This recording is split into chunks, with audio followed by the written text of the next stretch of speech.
This is Charlotte Talks. I'm Mike Collins. On the local news roundup, CMS may be pushing another superintendent out the door. A decision on the future of Clayton Wilcox could come today. It could come this hour.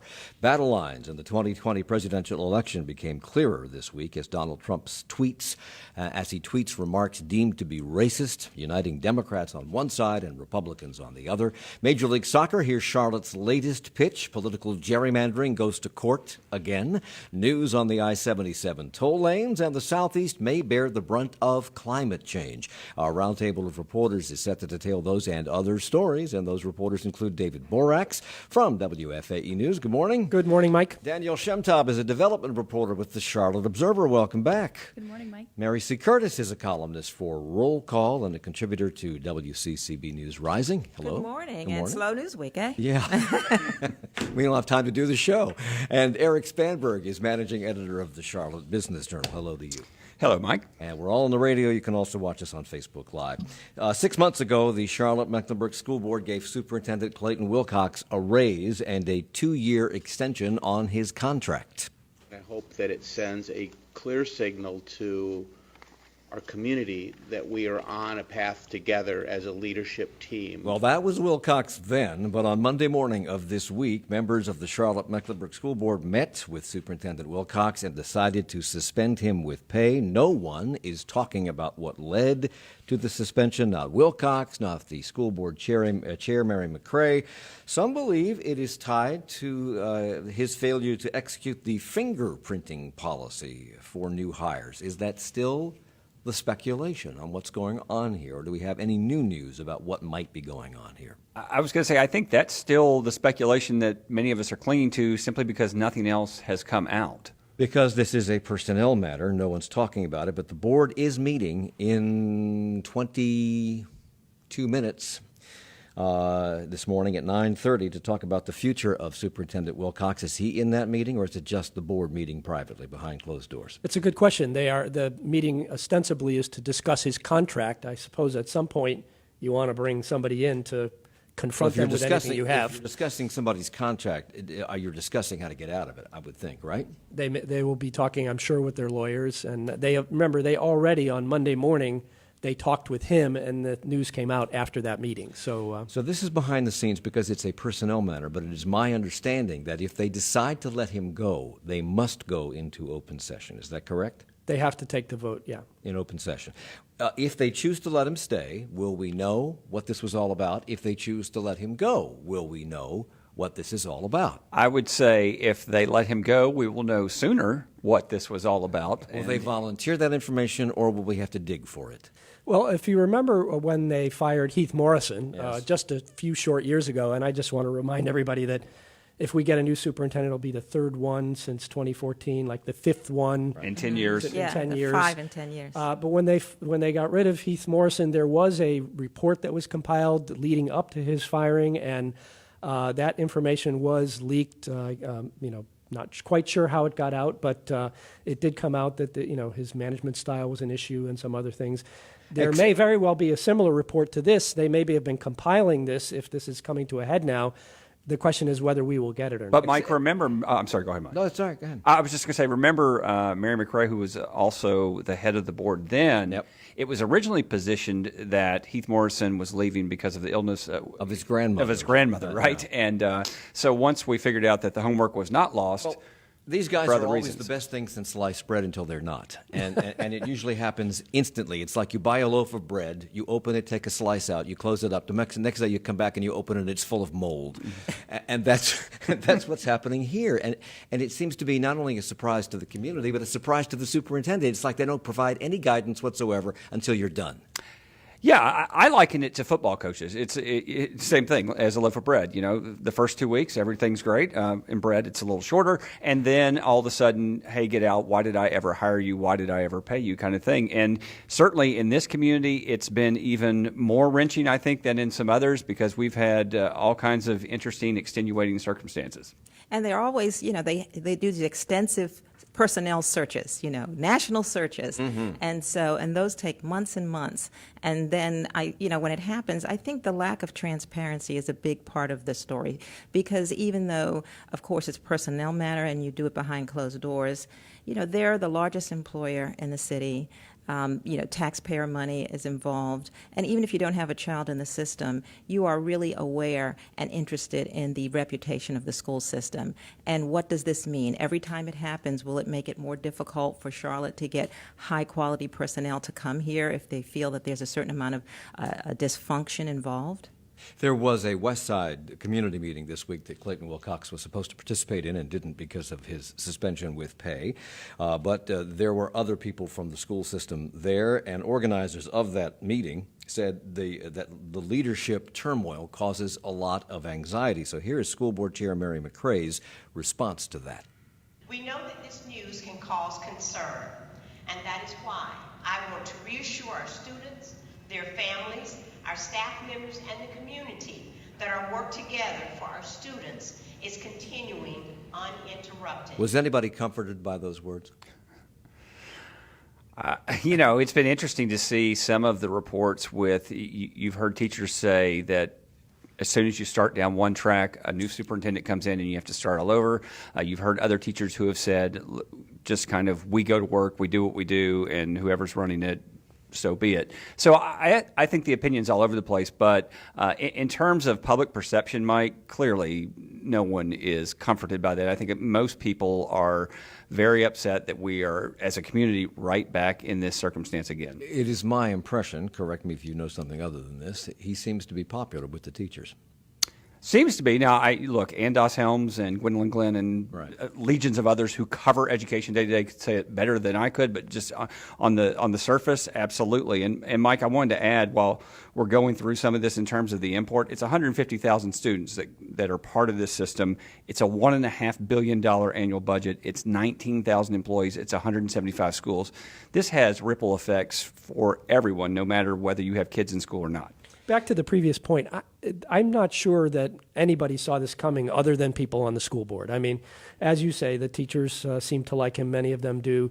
As far as parents go, there haven't been any major conflicts between the superintendent and parents. He seems to be attempting to respond to many of the concerns in the system. And so, when I came into the office on Monday and Ann Doss-Helms was in there early and said there's breaking news about the superintendent, it was a surprise to a lot of people. There have been problems along the way with certain things, including the aftermath of the Butler High School situation, where the response to parents about what was going on there was a little slow. But this had probably never happened before, and at least on his watch. And he owned up to it. He said, we made mistakes. And I guess there was the concern about the lead in the water, that the report was not delivered to parents fast enough. But And he got off to a little bit of a shaky start when he brought some folks in from Maryland and gave them those jobs. But since then, teachers have said he supported their pay raises. He wanted to give them more resources. And a lot of folks who were concerned about equity in the schools have said that he is trying to make some real strides in making sure that advanced placement tests and courses are in high and low income schools, and that they're bringing more equity in the schools. And so, you know, it's like anything else. There's some problems he's had, but he has some support as well. Eric. Mike, I was just going to say, when you go back to Peter Gorman, for example, who was another very high-profile, perhaps even higher-profile superintendent, much lauded, it was not a surprise when he left. I mean, there were things that happened with the closing of the schools, particularly in the African-American neighborhoods and communities. You could see how there might be a parting of the ways. With this one, there really hasn't been. I mean, yes, all those things are valid, but they haven't been searing community-type issues. Yvette Townsend Ingram was one of the organizers of that community meeting on the West Side this week, and she told WFAE that the community will be watching the school board's next steps. You can't have trust in an organization with that much chaos and instability. They have done a great job. CMS School Board has so far. Looking forward to working with them still. We do have a great relationship with them, but now is the time for them to show in difficult times what CMS is really all about. And that is the key, is it not? I mean, the average tenure of a school board of a school superintendent is about 3 to 5 years. He just entered his third, I believe. He just signed that contract in January for a 2-year extension. And if he is dismissed, as you have said, Mary, well, this will be the Fifth in 10 in 10 years. In 10 yeah. years. What does that say about the board and about leadership and about how this board or these boards that we've had over the years understand the relationship between a board and a superintendent and what the superintendent is supposed to do? You know, I think it says it's a really tough job, and maybe some of the ex-superintendents would say it's an impossible job to meet the requirements of the board and hold on to your job. I mean, think of what we want the superintendent to do. We want equity. We want fairness across the system. We want higher pay for teachers. We want schools in our neighborhoods. You know, there are so many different things that we demand out of the school system. It's a lot for one person to have on their shoulders. So going back to the beginning of this, Heath Morrison disappeared overnight. He was the greatest thing since Santa Claus, and then he disappeared overnight. And then we had the interim, Ann Clark, who had been with the system for a long, long time. I think she spent her entire career with CMS, first as a teacher, and had worked under other superintendents. And she made a logical choice. She delayed her retirement to stay for a couple of years while they did a search. They did this search, and they hired Clayton Wilcox quickly and relatively secretly. He wasn't there for the board meeting where they named him. I don't think he did any public appearances when he was here to interview. We know that he had some rocky relationships with previous school boards in Pinellas County, Florida, and to a certain degree up in Hagerstown, Maryland, which is where he came from directly before he came here. Still, and there's been some friction between this board and Clayton Wilcox, still Ross Danis, the head of the group that was involved in the search that led to his hiring, MEC-Ed, said this suspension seemed to come out of the blue. You know, you talk about a person who is what he is. He's the same person morning, noon, and night. He listens. He does care. He does support teachers. I've actually never ran into anyone. We come in contact with hundreds of parents, teachers, civic leaders, and I have to say I've never heard or even picked up on anything. Of course, we don't know what this is all about, in fairness to the board and in fairness to people making these decisions, but what message does this send to people in education circles around the country about Charlotte-Mecklenburg Schools? Well, I think so much depends on what's going to happen in however many 12 minutes and forward.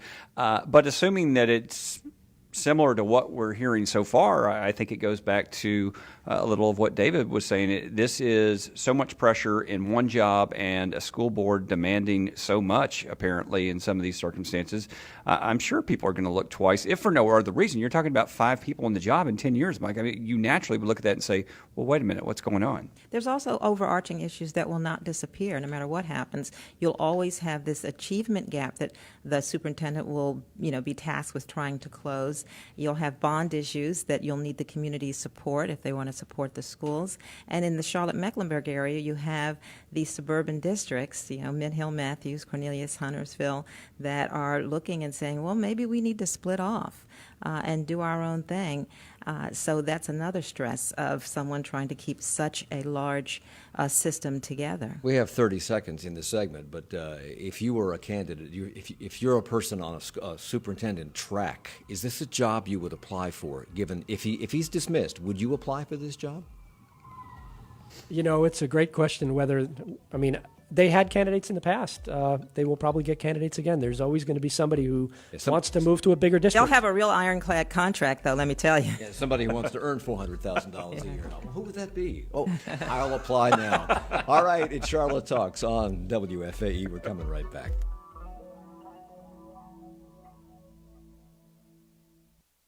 Support for Charlotte Talks comes from WFAE members and Greer Walker, a regional CPA and business advisory firm dedicated to helping middle-market companies in Charlotte and the Carolinas manage their cybersecurity and business resiliency risks. GreerWalker.com. And Seagrove Potters, presenting Stepping into the Craft every Saturday in July, 10 a.m. till 5 p.m. Hands-on activities, workshops, and mini-classes Saturdays in Seagrove. Details at DiscoverSeagrove.com. Well, if you you walk around Charlotte, if you turn on the TV, you might think we all have a drinking problem. We have breweries and bars everywhere, liquor commercials on television, beer commercials too. Booze is all around us, and most social engagements involve drinking. So there is now a movement that has people taking a second look at why they pick up a glass, and it's called Sober Curious. It's a trend building across the country, and we learn more about it Monday on this program at 9. 50 years after putting a man on the moon, America is definitely not a sea of tranquility. He has joined Andrew Johnson as the most racist president in American history. The president's not a racist, and I think the tone of all of this is not good for the country. The Friday News Roundup next time on 1A. The recap of the week's news continues next hour following the Charlotte Talks local news roundup here on 90.7 WFAE, Charlotte's NPR news source. It's Charlotte Talks on listener-funded 90.7 WFAE and 90.3 WFHE. I'm Mike Collins. It's the local news roundup with David Borax here from WFAE News, Eric Spanberg from the Charlotte Business Journal, Mary C. Curtis from Roll Call on WCCB-TV, and Daniel Shemtab from the Charlotte Observer, where she is a development reporter. We'll talk about some development news here in a moment or two. But right now we're talking about the school board because in 8 minutes the school board is to convene in private session to discuss what's going on with the superintendent who was put on paid suspension this week on Monday morning for reasons we do not yet know. We do know that Clayton Wilcox's original contract, he had a 2-year contract which was renewed in January. His original contract required the district to pay his base salary, which is considerable, for 2 years if he is fired without the board listing specific reasons. Do we know if that would be true of his contract extension, the one they gave him in January? Do we know if that provision only governs whether they tell him the reasons for his firing or they have to divulge those reasons to us? You know, it would be standard in any contract like this that they can fire him for cause and not have to pay his salary. Do they have to tell anybody why that is? I think they will have to say something. And because cause in this case is dishonesty, neglect of job duties, fraud, theft, or violation of board policies and decisions. That's from the contract. Right. Yeah. And we don't know which, if any of those, might be under discussion right now. You know, Mike, going back to, you played that clip from the gentleman from MEC-Ed talking about how this came out of the blue. The other aspect of that, it was just over the weekend that Clayton Wilcox had compiled essentially a rundown of his achievements in the school system's achievements that he posted on social media, the $1 billion bond. Did he do that just before or just after? Just before. Saturday night, I believe. Yeah. He knew it was coming. Yeah. That account is no longer up. But Mary McCrae met with him on Friday of last week. So that account has been taken down? Yes. That's what Ann Doss-Helms tells us. Yeah. But just interesting how all of this is playing out as we were talking off the air about the public relations. You can see all the pieces in motion here. So if they let him go, even if they let him stay, does the school board have a moral obligation to him and to parents and to teachers and to just general citizens to tell us what this is all about?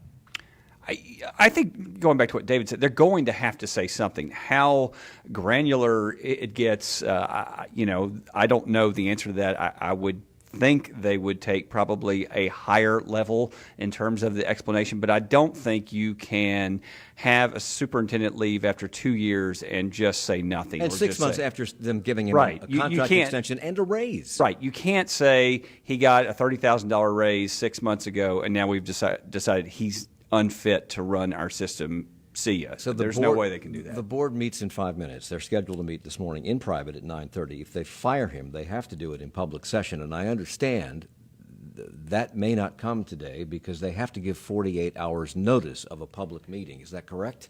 They do. So it would have to be Monday or Tuesday. Well, they're meeting today, right? That's but I mean public session. They have to fire him in public session. I'm not sure how they noticed this meeting. It's possible they could come out of that and do it. Yeah, that's what I was trying to remember. Did this meeting have...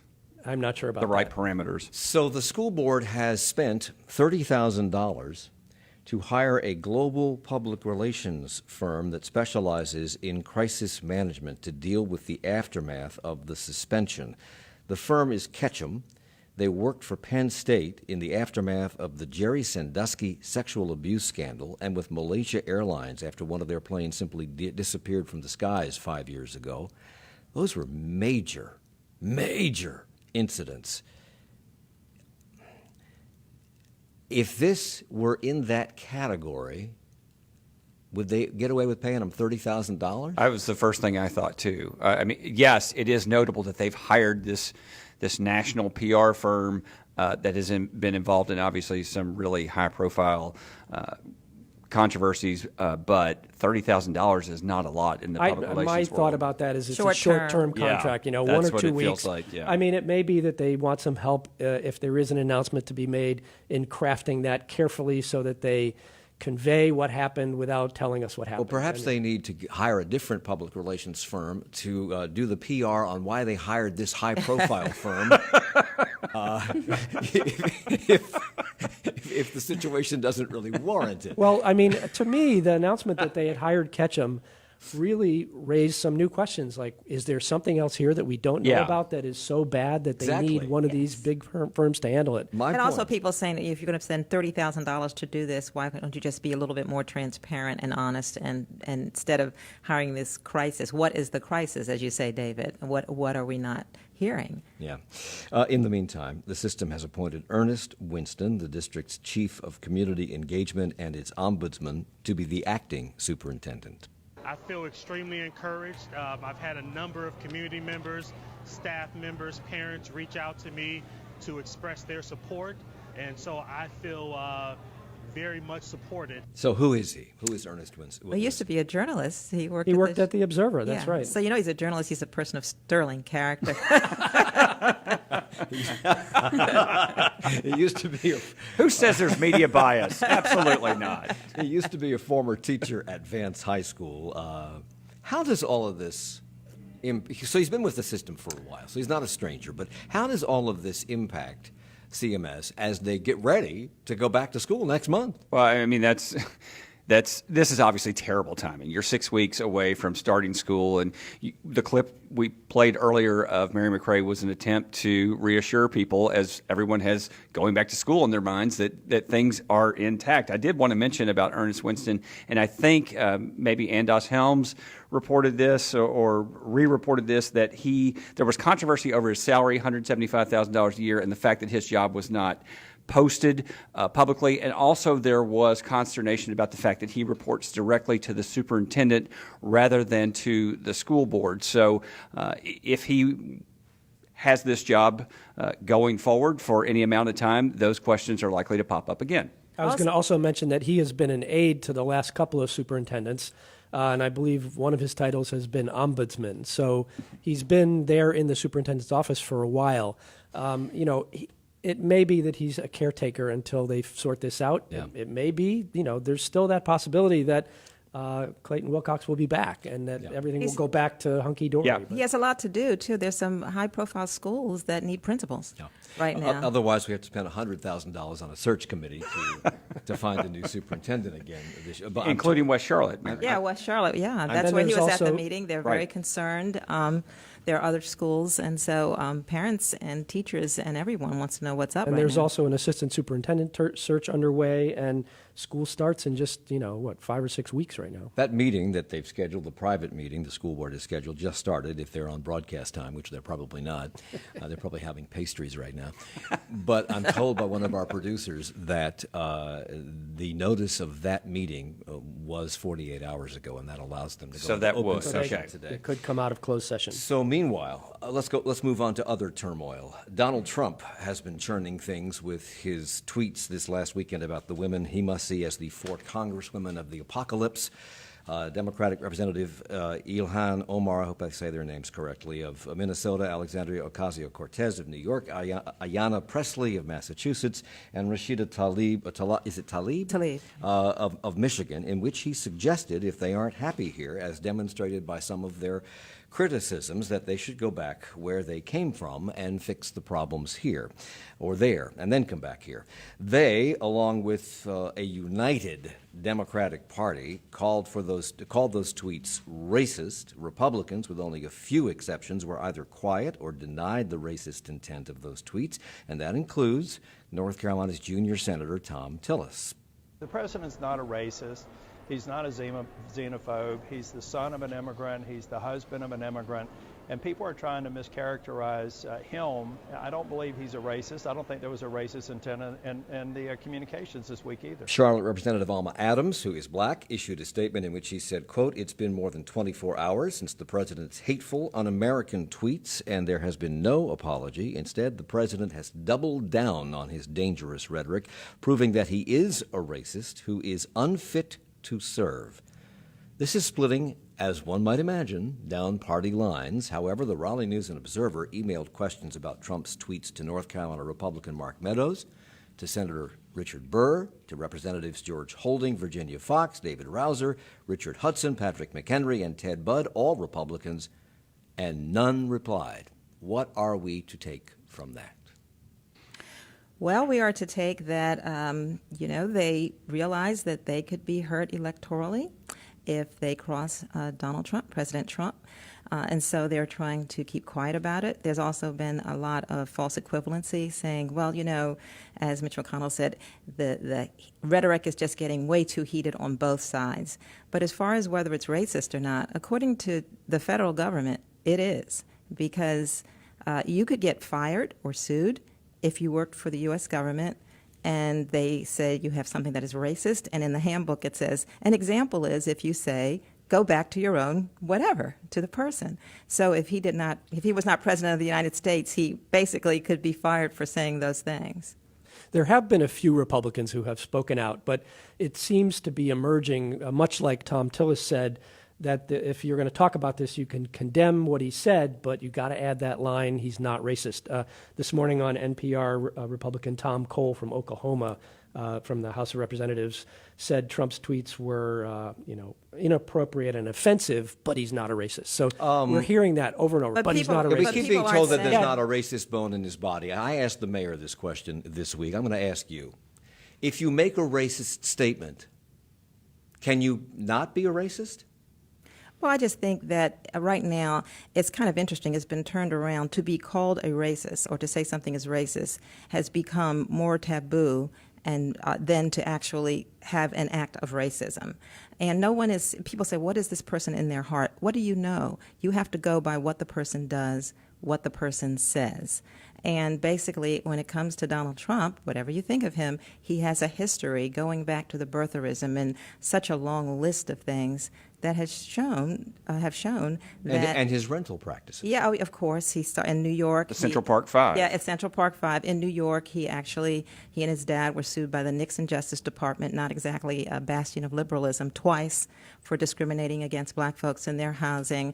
He started out his campaign saying that Mexicans are rapists. He said a Mexican-American judge could not be fair. From Michigan. Yes. Born and raised. Yeah, well, and also when he talks about if you criticize the country, you have to go back. Well, he criticized the country when he was yes. running for president. Well, he talked about American carnage. It wasn't hope and change or Reagan's shining city upon Why is the it hill. okay for Donald Trump to criticize the country 3 years ago when he was running for president, and it's not okay for these representatives to criticize? Mike, not just as a candidate. Remember, he stood on a stage in international territory next to the Russian president. Right. And took his credibility over that of the Federal Bureau of Investigation, which is the ultimate act of questioning. I was going to say, when we're talking about some of these Carolinas senators, I thought it was interesting and representative of what the Republican response has been when Tom Tillis told Fox News that the chanting and the response of the crowd was uncontrollable because a crowd is just going to say what it says. We're going to get back to that in a second here. We have a split in senatorial opinion in South Carolina. Mm-hmm. We have Senator Tim Scott, who's African-American. He called Trump's words racially offensive. Lindsey Graham, here's a big surprise, backs Trump and called the four congresswomen a bunch of communists. He added, they hate Israel. They hate our own country. That last part is right out of the Richard Nixon Spiro Agnew playbook, and their references to those who opposed Vietnam and government policy back then in the 1960s. And the communism slur goes even further back. Exactly McCarthyism. right. So I ask again, why is it okay for certain people to be critical of the government and government policies and what happens as a result of those policies and the state of the country in light of those policies, but it is not okay for others to say those same things? Why is that? Well, I think it's obviously it's not. Let's look at the difference. I think it's pretty simple. It's either you're on my team or you're not. I mean, there's nothing complex going on here. You're either with us or against us. And also, let's look. It's race as well. Yes, absolutely. You know, obviously, I'm a black person. I'm on the panel. I write columns. I've gotten innumerable responses saying, "Go back to Africa," whereas like, "Go back home." You mean Baltimore? You know. And so, Mary, we can't ignore the fact that this is really all about presidential politics and the election that's coming up. Oh, a strategy, 2020. And at that rally in Greenville the other night, when those people were chanting "Send her home" about Omar, you know, I think Trump has found his slogan for the 2020 election. Maybe or maybe not, because he kind of prevaricated yesterday, and he said that he didn't back those people, and he said I shut them down by talking very quickly. Let's go to the tape. He waited 13 seconds. Let's go to the tape. Ignorance is pervasive in many parts of this country.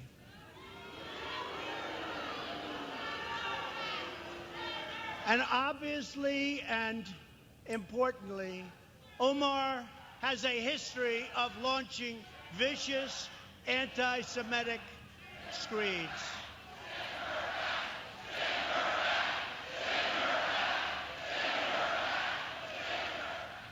It goes on. We didn't play the full 13 seconds. We don't have time in this program to do that. So let's add a quick visual here. He's nodding a little bit, Yeah. and he's.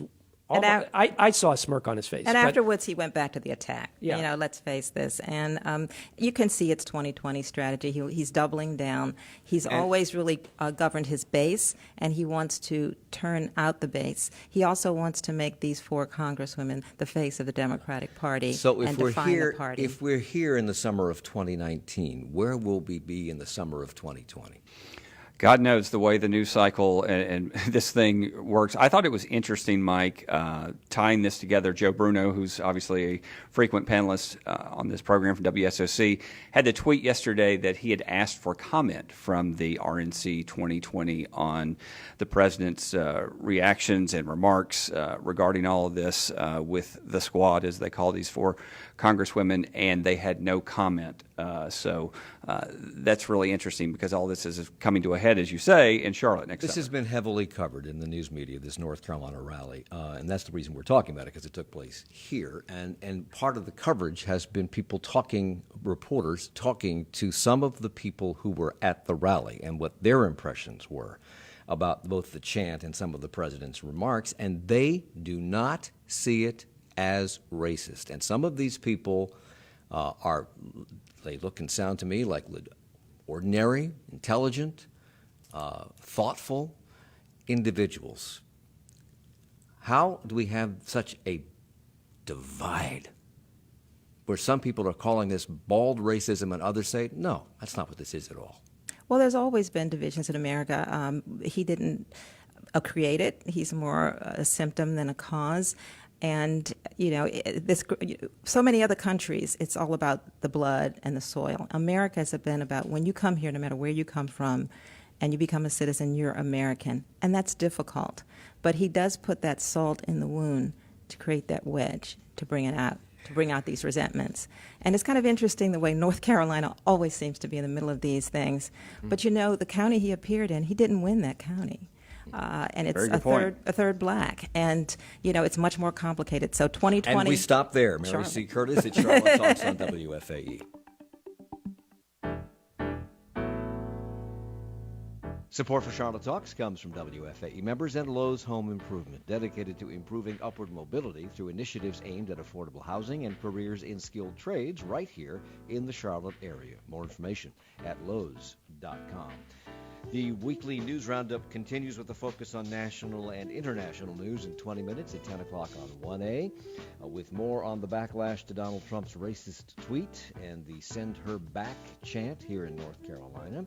the latest on plans to end asylum protections for Central American migrants, and the Washington Post investigation revealing new data on the scope of America's opioid epidemic. Those and other stories coming up with Joshua Johnson and his panel of journalists, and we'll continue with ours in just a moment. Stay with us.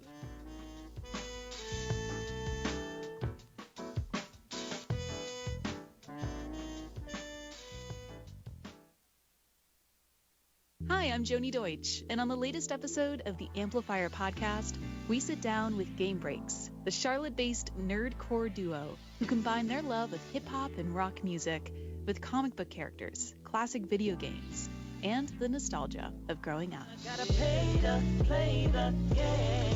Moving from Philly to NC was really the race me. Listen to the Amplifier podcast on WFAE.org/amplifier.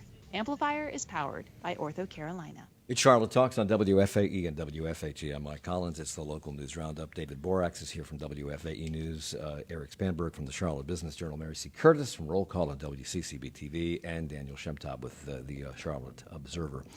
Before we move on to other things, because there are other things in the news, something seemed to happen with this story about these tweets and about the rally that followed those tweets. First of all, that rally was supposed to be a diversion from the Robert Mueller testimony, which was supposed to have taken place in Congress yesterday and was then postponed until next Wednesday. I don't know what he's going to do next Wednesday night when the actual testimony takes place, if it takes place. Come back to North Carolina. But something seemed to happen with the coverage of this. The media stopped using modifiers. The media did not say that these tweets, some would say that these tweets were racist. They simply called them racist. Has the switch been thrown? Well, I think part of what's going on here is, as journalists, we have to look at these things on a factual basis. And Mary just explained, for example, the federal guidelines for avoiding racist language or saying things that will get you fired. Look, these were racist remarks. There is no way around it. So maybe a switch has been thrown in terms of people no longer hesitating to say exactly what is in front of them. And in this case, these were racist tweets. And the go back to Weber. I'm sorry, but why has the switch been? What was it about this incident or this point in time that people at the editorial stages of NPR and the New York Times and the Washington Post decided not to couch this in pretty language? Well, one, I think the go back to wherever trope is just documented that this is a racist trope that has been used for so many years. So it's not something he dreamed up. This is, as Eric said, factual. Also, he has this history of saying these things. So it's not, I misspoke or anything like that. And also a realization, when you say something like, it was a racially tinged comment, that means, it's like, what, did they sprinkle racist fairy dust over this comment? These are just, it's history, and we have to deal in the facts. Then again, you've seen folks like the Fox media critic saying that he disagrees with that. So there still is disagreement. But I think what you're getting at, Mike, is that there is frustration and conversation within newsrooms and within media about how some of the past instances of rhetoric have been characterized, that racially tinged pixie dust you're talking about. I think a lot of the national media outlets in particular have decided, look, this needs to be described accurately as what it is and not sort of beat around the bush. Will this carry over into other aspects of this presidency? Well, it's interesting because you have heard before people have said he says things that are not true, or there's been a real hesitation to say a lie. Right. I was going to say, at the beginning of his Yes. presidency, that was the debate in newsrooms. Yeah. When he would say something that was not true, we hedged around it. Untruths, saying things that are false. Finally, some of the large news outlets decided to adopt the word lie. He's telling lies. And that's a judgment in the same way that the word racist is a judgment. But we've been drawn into this by him, and I think in some ways we are taking the bait. But it's really hard to sit there and not acknowledge what this thing is. And you see them putting out evidence. This morning I saw it when he said, I tried to stop them, and the news report actually put up a timer on the screen at click, click, click, how long he let it go, and then what the aftermath was. So it's, the news organization saying, we're going to do this, and now we're going to show you why we have judged this way. We have breaking news. This just in, the CMS meeting has begun. There will be discussing, according to the school board, they are discussing a separation agreement. And Clayton Wilcox's chair at the dais is empty. So that's what they're doing right now. If anything else happens, we will let you know as we go through the program. South Carolina's former Governor Mark Sanford is considering a challenge to Donald Trump's presidency. Fellow Republicans in the state are stone cold on this idea. Why is he considering a run? Well, the reason he gave is actually consistent with much of his political career, which is the debt and deficit. Remember way back in 2010, 2011, when the Tea Party and Republicans in general were talking so much about debt and deficit, and had for decades before, I would say, but clearly have not since Trump has become president. And so he says that he feels like he has to do something to make that a central part of the conversation within the party again. And yet they have history. When he criticized, when Mark Sanford criticized the president mildly, I would say, and he tweeted actually support for his opponent in the primary, Sanford lost. Here's something interesting that's also going on within the Republicans sphere. Sanford told the Charleston Post and Courier that I'm a Republican. I think the Republican Party has lost its way on debt, spending, and financial matters. This in the same month that conservative talk show host Rush Limbaugh announced that, quote, fiscal conservatism was a sham all along. He was responding to a caller who was critical of Trump for not being a fiscal conservative when he said nobody is a fiscal conservative anymore. All this talk about concern for the deficit and the budget has been bogus for as long as it's been around.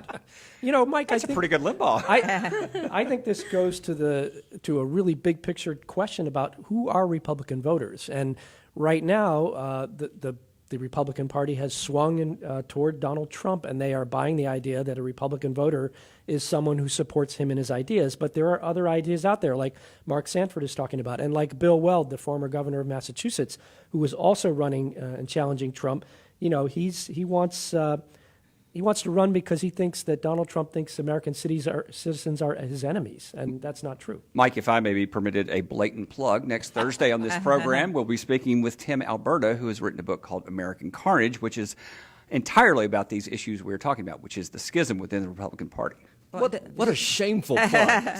Well, do people remember when Reagan... Learned from the master, sorry. When Reagan, who Republicans look at as a patron saint, when he left, he talked about the joys and the Americanness of immigration on his way out. So the party has become, obviously, the party of Donald Trump. Right. And so, I mean, you know, look at the tax cuts. One of the few things really that they've accomplished, the Republicans, that really killed the deficit. Just weeks after the U.S. Supreme Court in a case involving political gerrymandering in North Carolina's congressional district said that the courts had no business essentially being in the middle of it, a lower court is now hearing a case involving political gerrymandering in North Carolina's legislative districts. Why didn't the high court's decision just end that? Well, because you have the difference between the congressional seats and the state legislature. But the court said they had no business interfering in political gerrymandering, which this is. So if you can't do it at the congressional level, you can't do it. Well, there's a difference between the federal level and the state level, and the state constitution is different from the federal constitution. But this is a federal court. This is a state court. It is? State court. A three-judge panel is considering whether there was political gerrymandering in state legislative districts, which the Republicans have redrawn to favor them in recent years. And the arguments are very similar, but the outcome could be different for two reasons. One is the Constitution is different, and number two, the makeup of the North Carolina Supreme Court is different from what the federal court is. But obviously you're going to hear some of those same arguments, and particularly because this guy that did the studies, Tom, is it Hoffeller? Hoffeller, yes. Hoffeller, the Republican operative, was from North Carolina, based in North Carolina. So the plaintiffs told the court, that those are the Democrats, told the court that because of the way the districts have been drawn by the Republican legislature, Democrats cannot win a majority. But attorneys for the legislature, the Republicans,